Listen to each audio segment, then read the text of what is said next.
Hello, my name is Scott Davis, and welcome to New World Birth. This is the weekly neutrino forecast for September 13th to September 19th to 2015.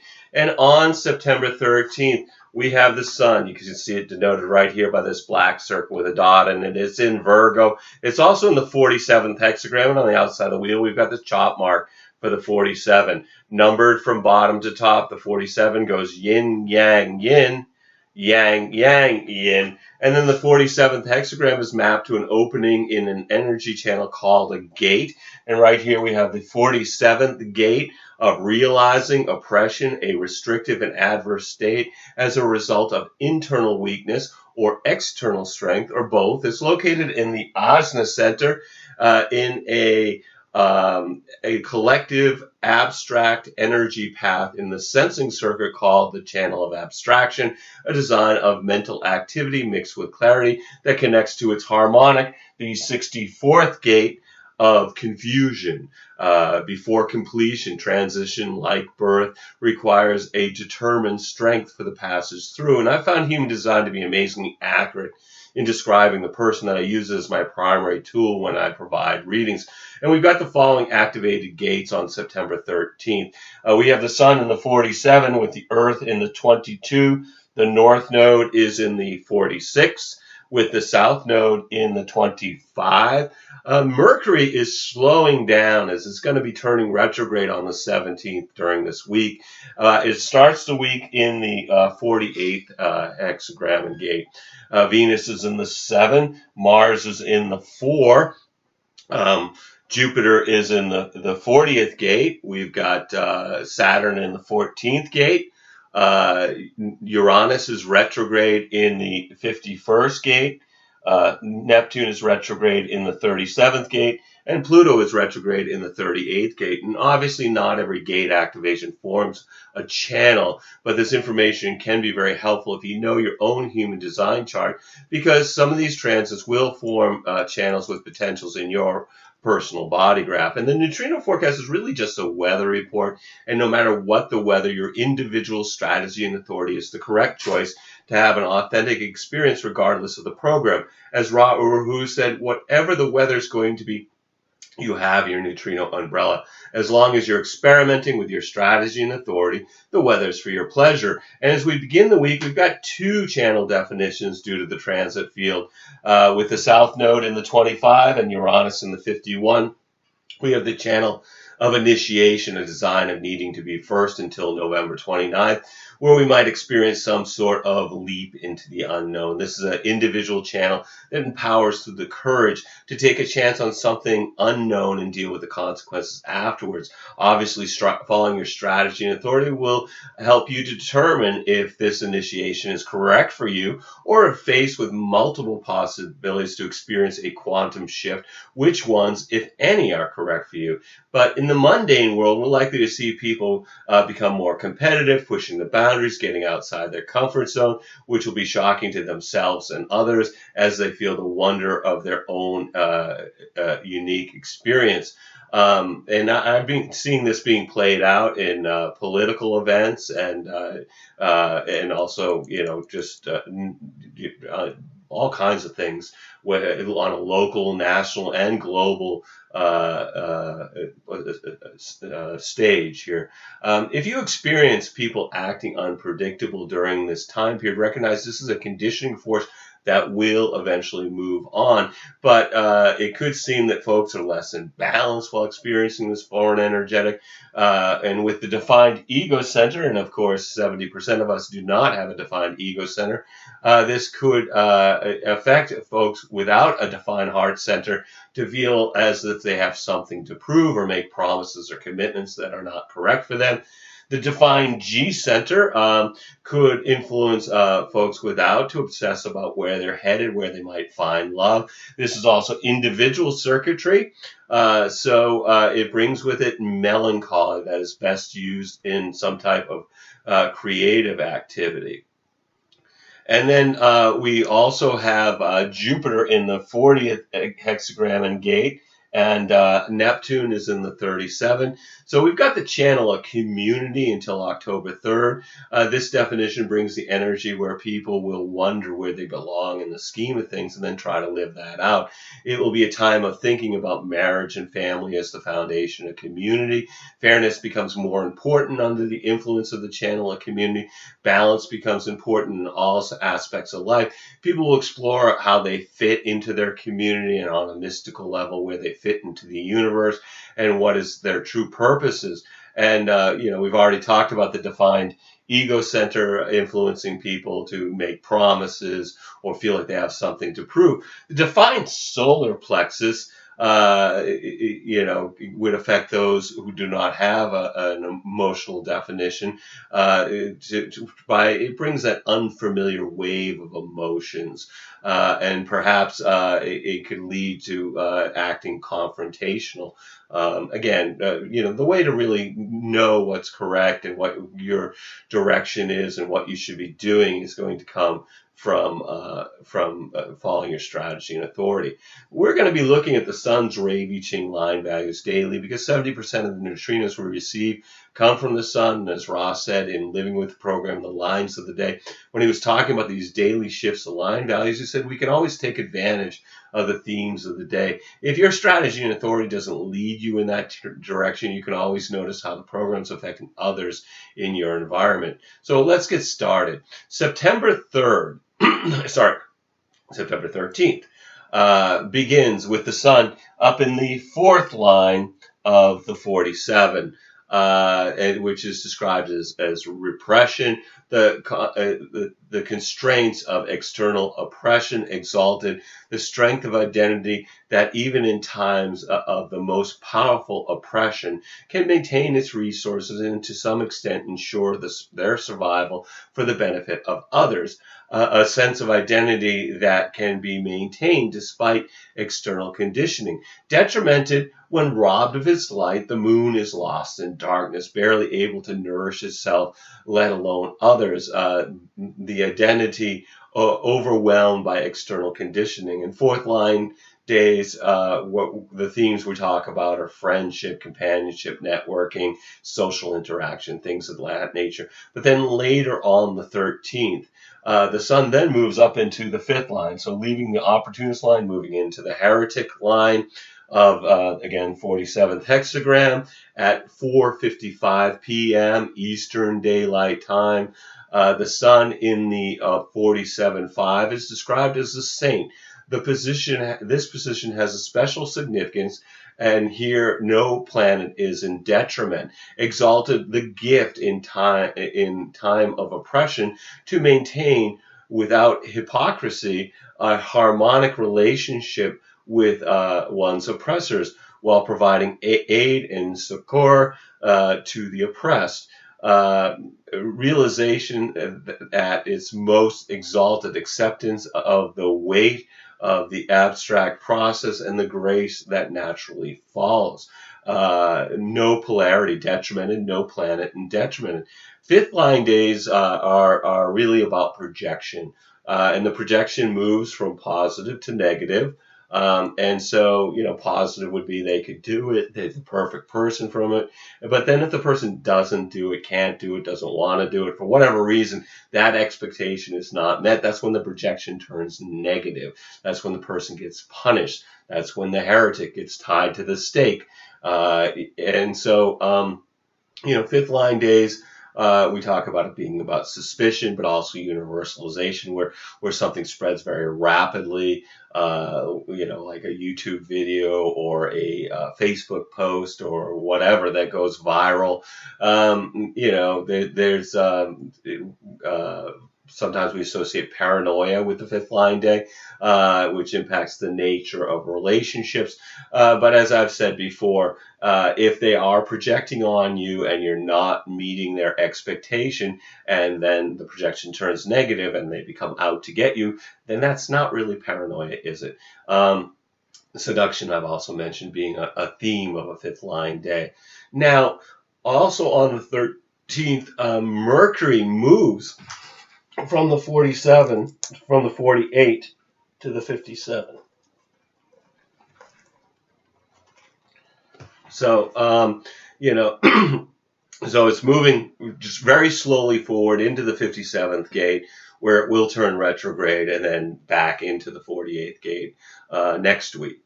Mercury is the messenger of the gods. So this is about communication and expansion of human consciousness through communication, not just as words, but also in music, as Ra has said in the past.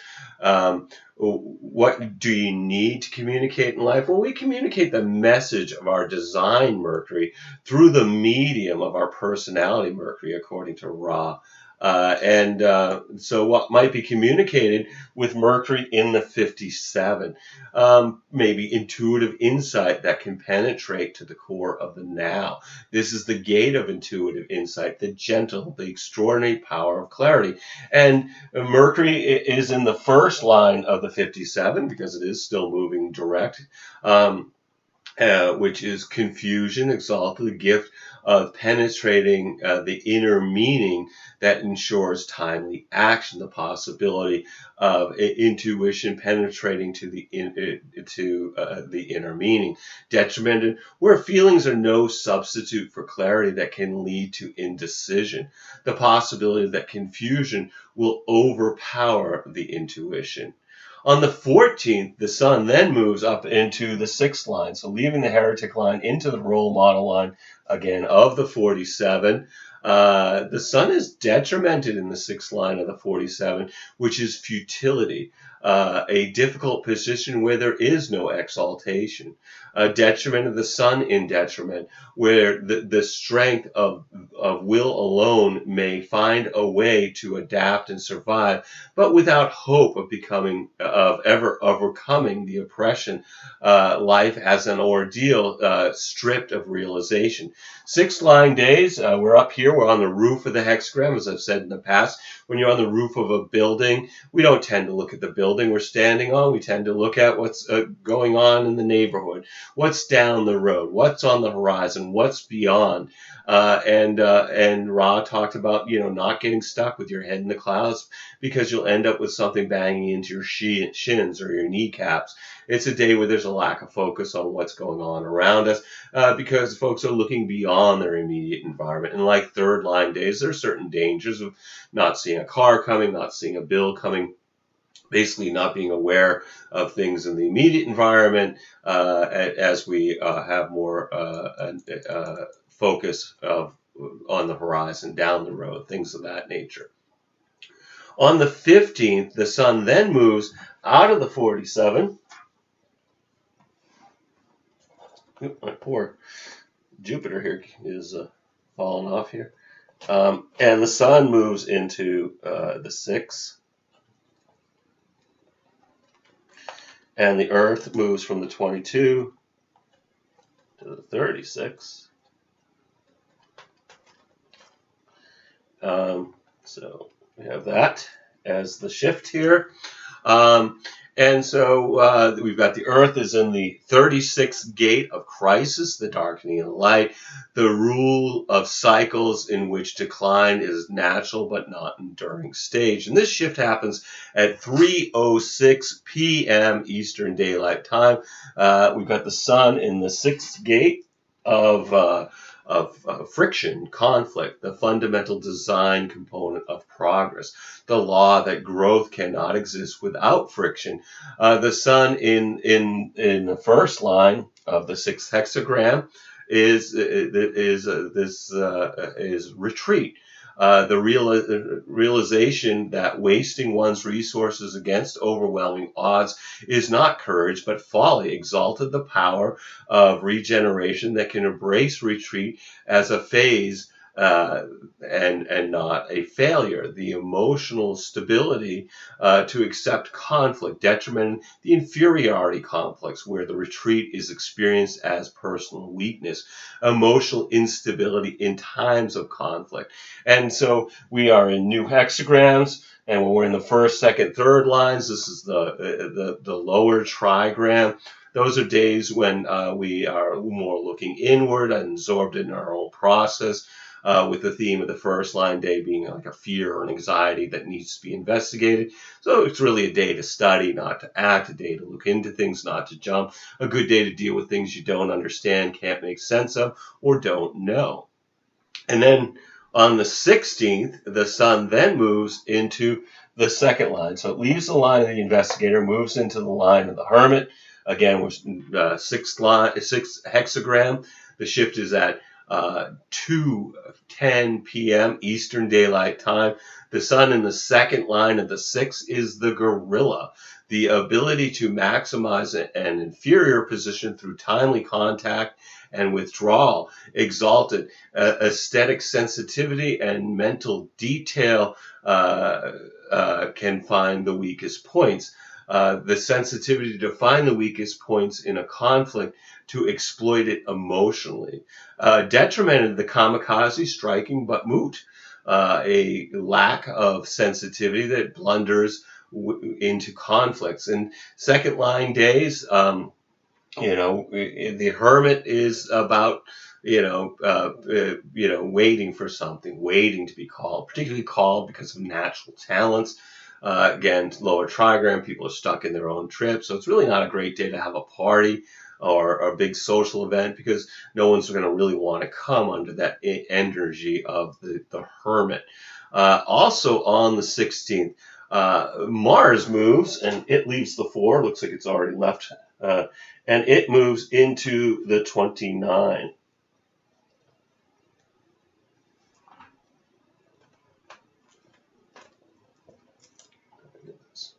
And Mars just jumped off the 4, all on its own. And then with Mars moving into the 29, it connects to the North Node, which brings us this definition here. Mars is in the gate of saying yes, the abysmal, the deep within the deep, persistence despite difficulties has inevitable rewards. And Mars is exalted in the first line of the 29, the drafty, the ability to adapt to struggle when necessary, but not as a permanent state. Exalted the innate nature to apply energy in times of war and peace, the power to persevere when necessary, but not generally. And Ross spoke about Mars being an extraordinary and immature energy resource that lacks refinement and it's subject to outbursts. Mars represents the warrior archetype in mythology, and by following our strategy and authority, we slowly refine the energy of our design and personality Mars from immaturity to wisdom. And with Mars in the 29 and the North Node in the 46, we've got the channel of discovery, which is the design of succeeding where others fail and failing where others succeed. That's going to be with us until September 25th, bringing us the energy to make a commitment to something. And if we do, we have to kind of abandon ourselves to it during this time period. And it's through our experiences that we realize that there really is no such thing as failure or success, but only continual discovery. This is about being in the now and the experience of being alive. And we've talked about the defined G center influencing people who have undefined G centers to obsess about where they're headed or where they might find love. The defined sacral center could influence folks that are, non-generator types in feeling busy or having the endurance to work. Obviously, not something to get used to. They also might think that they know when enough is enough, which could lead to a premature or abrupt ending to something that really is going to need more time. On the 17th, the sun then moves up into the third line, so it leaves the hermit line, moves into the martyr line of the sixth hexagram at 1:14 p.m. Eastern Daylight Time. The sun in the third line of the sixth hexagram is allegiance, the ability to secure, support, and create strength out of a weak position. When connected to the harmonic 59th gate, mating that results in conception. Exalted, the destruction of old forms through union, either mundane, as in sexual union, or exalted as universalization, the depth of feelings that can enrich union and intimacy. Detrimented, the rejection of allegiance as submission to the established order. Sensitivity to controls, which may eventually reject intimacy. And third line days, basically, we're talking about the martyr, trial and error process, bonds made and broken, system of discovery by figuring out what doesn't work. Things bump into us under that third line energy. So it's a day to be careful on the roads, be careful of things in your environment, whether it's a swinging door, somebody's elbows, whatever. It's a day where we might have bonds made and broken. It's a day of trial and error. So it's also a good material day. It's a good day to do business and work on the material plane. But you got to be careful because things can go wrong. But hopefully through that process, they lead to some form of discovery. And then on the 18th, the sun then moves up into the fourth line. So we're in the opportunist line of the sixth hexagram, which is described as triumph, a position on natural and unchangeable power. Exalted the charity and wisdom that must come with victory and the movement towards new horizons, the power of emotions to dominate a relationship. And fourth line days, we've moved out of the lower trigram, first, second, third line, into the upper trigram, fourth, fifth, sixth line. So this is a shift from an inward perspective to now more looking outward, again, with the themes of friendship, companionship, networking. Fourth line days are really great for social interactions. And then on the 19th, the sun then moves up into the sixth line of the sixth hexagram at 11:20 a.m. Eastern Daylight Time. The sun moves into the fifth line of the sixth hexagram at 11:20 a.m. Eastern Daylight Time, so the heretical fifth line. And the sun in the fifth line of the sixth hexagram is arbitration, the faith derived from analytical diligence and emotional control that permits a higher authority to judge a conflict. Exalted, harmony further through the avoidance of direct conflict. Sensitivity to conflict can lead to avoidance of intimacy. Detrimented, where a party to arbitration sees itself as the best possible judge and will only accept judgment if it is the victor, insensitivity to the concerns of others in conflict. And again, we've talked about the fifth line day being about projection. So again, the heretic is about, brings universalization, suspicion, paranoia, although it's not really paranoia if they're projecting on you and out to punish you, but also seduction. Those are all themes of the fifth line day. Also on the 19th, Saturn moves from the 14 and it moves into the 34.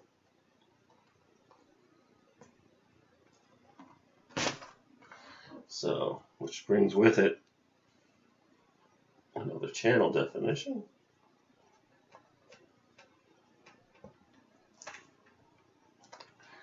And the splenic center defined. All right, so Ra describes Saturn as yin and yang clothing. Saturn is the judge. This is a place of vulnerability where we deal with the consequences of our actions. Strategy and authority is the best way to avoid paying the Saturnian price. In the 34th hexagram, the Saturn is in the hexagram and gate of power, the power of the great. Power is only great when its display or use serves the common good. It's exalted in the first line of the 34.